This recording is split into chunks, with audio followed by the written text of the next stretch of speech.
வேலணை பிரதேச சபைக்கு உரித்தான மண்டைதீவு சுற்றுச்சூழல் பூங்காவுக்கென ஒதுக்கப்பட்டிருந்த 2.5 ஏக்கர் காணியை இலங்கை கிரிக்கெட் கட்டுப்பாட்டு சபை வழங்க மேற்கொண்ட தீர்மானத்திற்கு வேலணை பிரதேச சபையின் தவிசாளர் அசோக் குமார் கண்டனம் வெளியிட்டுள்ளார். வேலணை பிரதேச சபை எதிர்காலத்தில் அந்த நிலப்பரப்பை மையமாக கொண்டு பாரியளவு வருமானத்தை பெற்றுக்கொள்ளும் வாய்ப்புள்ளதாகவும் அவர் கூறியுள்ளார்.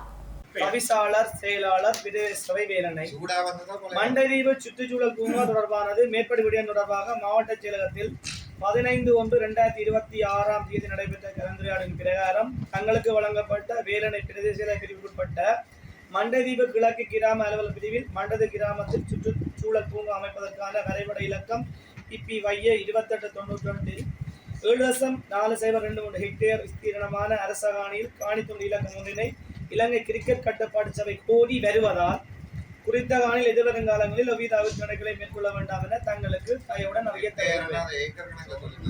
டெண்டரை காணி என்ன இஷ்யூ என்றால் அது முதலாவது உண்டு.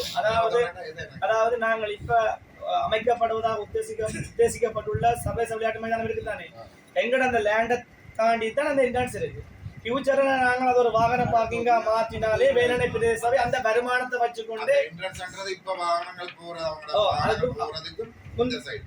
அதாவது அதோட சேர்ந்த காணி வேலணை பிரதேச சபையானது ஒரு வருமானம் குறைந்த பிரதேச சபையாக இருக்கின்றது. அந்த சந்தர்ப்பத்தில் நாங்கள் அந்த வருமானத்தை ஈட்டும் வழிகளை ஆராய்ந்து அதுக்குரிய வேலை திறன்களை செய்து வருகின்றோம்.